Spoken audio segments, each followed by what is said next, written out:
महाराष्ट्रातील सर्व शेतकऱ्यांना माझा सप्रेम नमस्कार। जसं आज आपण बघतो की सन 2024चा आजचा शेवटचा दिवस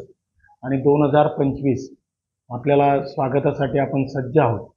2024 आणि यापूर्वीचं जर का आपण कृषी आणि कृषीशी संलग्न असलेल्या सगळ्या कार्यप्रणालीचा जर का आढावा घेतला असं लक्षात येतं की अतिवृष्टी असेल, गारपीट असेल, त्याचप्रमाणे तंत्रज्ञानामधला अभाव असेल, रासायनिक खतं आणि कीटकनाशकांच्या वाढत्या किमती, दर्जेदार बियाण्याची उपलब्धता, शेतकऱ्यांनी केलेले नवीन प्रयोग, प्रक्रिया उद्योग या सगळ्यांच्या गोष्टींचा फार चांगल्या प्रकारे आता अंमलबजावणी मग विविध योजनेमधनं असतील, शेतकऱ्यांनी स्वतः केलेले असतील, शेतकऱ्यांचे गट, शेतकऱ्यांच्या उत्पादक कंपन्यांनी आणि इतर कृषी विभाग, त्याचप्रमाणे खाजगी विस्तार सेवा, एकंदरीत कृषी विद्यापीठाचं संशोधन यामध्ये फार मोठा बदल आज आपल्याला शेतीमध्ये दिसतो। आणि मग 2025मध्ये आम्ही कशा दृष्टीने पाहतो, मागील 4 वर्षामध्ये असं आपण पाहिलं की पाऊस हा आपल्याला महाराष्ट्रामध्ये अतिशय चांगल्या प्रकारचा मिळतोय। मग खरीपात असेल, रब्बीमध्ये काही अवकाळी पाऊस पण आहे, परंतु एकंदरीत पडणारा पाऊस, उपलब्ध साधन सामुग्री, उपलब्ध तंत्रज्ञान, त्याचप्रमाणे आयात निर्यातचं धोरण, विविध शासनाच्या योजनांची सांगड घालून आपल्याला खरं तर 2025 या वर्षाचं कृषीवर आधारित आपल्याला GDP वाढवण्यामध्ये काय योगदान देता येईल ते खरं आपल्याला आता शेतकऱ्यांनी आणि शेतकऱ्यांच्या बरोबर काम करणारे मग वित्तीय संस्था असतील, खाजगी कंपन्या असतील, कृषी विभाग असेल, इतर सगळे जे काही आहेत त्या शेतीशी निगडीत सगळ्यांनी तो आराखडा आपल्याला तयार करणे गरजेचं आहे। मग कृषी उत्पादन आराखड्यामध्ये आपण काय म्हणतो की प्रत्येक शेतकऱ्याला आम्ही असं सांगणार आहोत की माझा जिल्हा, माझा तालुका, माझा गाव यामध्ये पहिल्यांदा आम्हाला मृद आणि जलसंधारणाच्या सगळ्या उपाययोजना आणि मग मोठे प्रकल्प झाले पाहिजे असे नाही, मग आम्हाला छोट्या बांध बंदिस्ती करता येईल का, आम्हाला रेन वॉटर हार्वेस्टिंगचं आम्हाला आराखडा करून घेता येईल का, लोकांचा सहभाग घेऊन, आम्हाला विविध संस्थांचा सहभाग घेऊन आम्हाला येत्या उन्हाळ्यामध्ये आम्हाला नाला खुलीकरण करून घेता येईल का, बांध दुरुस्ती करून घेता येईल का, म्हणजे मृद आणि जलसंधारणामध्ये आणि वृक्ष लागवडीचं नियोजन आम्हाला चांगल्या पद्धतीने करता येईल का। वृक्ष लागवडीमध्ये फळबाग योजनेचा वाटा देखील तितकाच महत्त्वाचा आहे। आपण पीक पद्धतीमध्ये असं म्हणतो की शेतकऱ्याच्या शाश्वत जीवनमानासाठी एकूण क्षेत्राच्या 30% हे फळबाग असलं पाहिजे आणि मग फळबाग लागवड ज्याला शासनाची योजना आहे याचा देखील आम्हाला आराखडा तयार करून घेता येईल का, म्हणजे मृदसंधारण, जलसंधारण, वृक्ष लागवड आणि याचबरोबर प्रत्यक्ष खरीप रब्बी हंगामामध्ये आम्हाला कशा पद्धतीने पिकांची लागवड केली पाहिजे। मी नेहमीच सांगतो की आपल्याला शेतकऱ्यांनी स्वतःला लागणारं, गावाला लागणारं, तालुक्याला आणि आमच्या जिल्ह्याला लागणारं आम्हाला पिकवता येईल का, पर्यायाने राज्याला आणि राष्ट्राला लागणारं मग अन्नधान्य असतील, तेलवर्गीय पिकं असतील, त्याचप्रमाणे कॅश क्रॉप असतील, यांचं सगळ्यांची सांगड आम्हाला ती फळपिकं आणि भाजीपाल्याच्या अनुषंगाने करता येईल का। मग विशेष करून तृणधान्यामध्ये ज्वारी, बाजरी याचा पेरा आपल्याला वाढवणं फार आवश्यक आहे। मग कसं वाढवणार, तर कापूस हा नक्कीच हे चांगलं नगदी पीक आहे, परंतु आपल्याला मजुरांची असलेली टंचाई, वाढता खर्च आणि अवकाळी पावसामुळे जे कापसाचं नुकसान होतं त्याऐवजी जर का आपण तृणधान्य पिकांमध्ये गेलो तर नक्कीच आपल्याला पौष्टिकता मिळेल, नैसर्गिक साधनसामुग्रीचा उपयोग होईल आणि जनावरांची संख्या वाढवायला आपल्याला मदत होईल, कारण की कृषीला संलग्न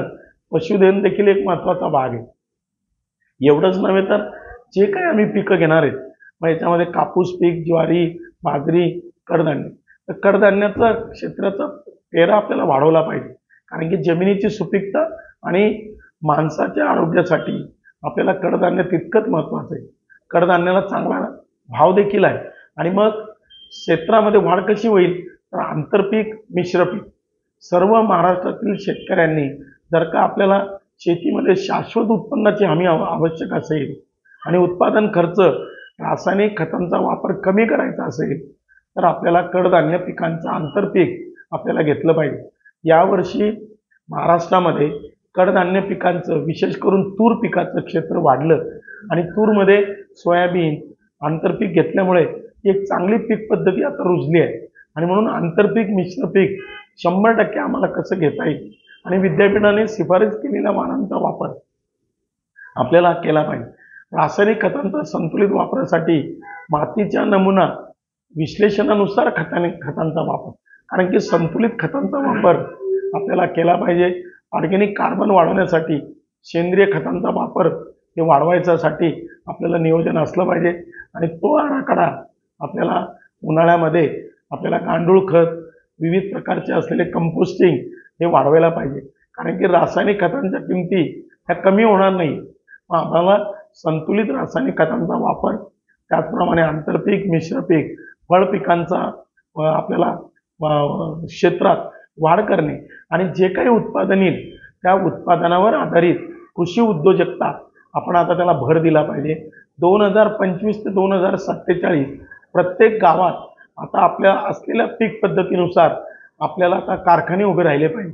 ग्रामीण भागामध्ये रोजगाराची समस्या कृषीवर आधारित प्रकल्पाद्वारे सुटणार आहे आणि मग त्यासाठी माझ्याकडे असलेली पीक पद्धती तर त्यावर असलेलं मला छोट्या दाल मिल करता येईल का, ऑइल मिल करता येईल का, पशुखाद्य निर्मिती करता येईल का,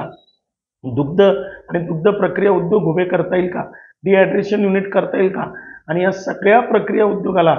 मग केंद्र शासन आणि राज्य शासन आपल्याला जर का अनुदान देणार असेल तर नक्कीच त्याचा आपण लाभ घेतला पाहिजे. आणि ज्यावेळेस उच्चतम उत्पादन होतं आणि त्यावेळेस प्रक्रियेची साथ राहिली तर बाजाराचे भाव देखील आपल्याला स्थलांतर स्थिर राहतात, चांगल्या प्रकारचं आपल्याला उत्पन्न मिळतं आणि असं बघितलं जातं की जो विकतो तोच पैसे कमवतो. याला मार्केटिंग ब्रँडिंग याचा देखील लाभ घेतला पाहिजे. प्रत्येक गावामध्ये महिला बचत गट मोठ्या संख्येने आज उपलब्ध आहे. मग बचत गटांमार्फत आम्हाला चांगल्या प्रकारची बाजारपेठ, रैतू बाजार सारखं शेतकरी टू ग्राहक हा सगळा संकल्प जो प्रत्येक वेळेस आपण महाराष्ट्र राज्यामध्ये चांगल्या प्रकाराने यशस्वी राबवलेला आहे त्याचं आता एकत्रितपणे मला माझ्या शेतकऱ्याने उत्पादन आराखड्यामध्ये ते समाविष्ट केलं पाहिजे. एकात्मिक शेती पद्धतीचा अवलंब करून शाश्वतपणे आम्हाला जीवनाकडे जाता येईल. दुग्ध व्यवसायाकडे प्रत्येक शेतकऱ्याला आता PMEGP अंतर्गत CMAGP अंतर्गत आम्हाला जनावरांची संख्या वाढवून म्हणजे एकंदरीत स्वच्छ दूध, चांगलं दर्जेदार दूध आज पूर्ण पोषण आहाराच्या दृष्टीने आवश्यक आहे. तेवढंच सेंद्रिय कर्ब वाढवण्यासाठी त्याच जनावरांचा आपल्याला उपयोग होणार आहे आणि म्हणून येत्या 2025 मध्ये आमचा शेतकरी हा त्याच्याकडची असलेली साधन सामुग्री, त्याचं असलेलं पीक नियोजन, मजुरांच्या असलेल्या त्रुटीवर आम्हाला कस्टम हायरिंग म्हणजे अवजार बँक निर्मिती करून आम्हाला पीक पद्धतीचा अवलंब करून प्रक्रिया उद्योग आणि विक्री व्यवस्थेपर्यंत जर का आपण जाऊ शकलो तर नक्कीच येणाऱ्या 2025 मध्ये केंद्र राज्य शासनाच्या असलेल्या वित्त पुरवठा त्याचप्रमाणे अनुदानाच्या योजना चांगल्या प्रकारचे सांगड घालून निश्चितपणे आपण बघितलं की कोरोनाच्या काळानंतर आज फार मोठा सुशिक्षित बेरोजगार आज परत गावाकडे आलेला आहे. मार्केटिंग त्यांच्याकडे सोशल मीडियाचं एक साधन आहे आणि ते जर का आपण कृषीवर आधारित करू शकलो तर नक्कीच 2025 हे आपल्याला 2047 जो आपण एक कृषी क्रांती म्हणून आपण जो पाहतोय त्याचा पाया हा भक्कम रचला जाईल यात कुठलीही शंका नाही. आणि त्यासाठी मी सगळ्या शेतकऱ्यांना, राबवणाऱ्या विस्तार कार्यकर्त्यांना आणि सगळ्या या शेतकऱ्यांचे निगडीत असलेल्यांना सगळ्या स्टेक होल्डर्सला एक शुभेच्छा देतो आणि एक सुवर्ण काळ पुन्हा आपल्याला भारतामध्ये कृषीवर आधारित GDP मध्ये आम्हाला त्याचा सहभाग हा वाढवण्यामध्ये नक्कीच मदत होईल यात शंका नाही. नमस्कार.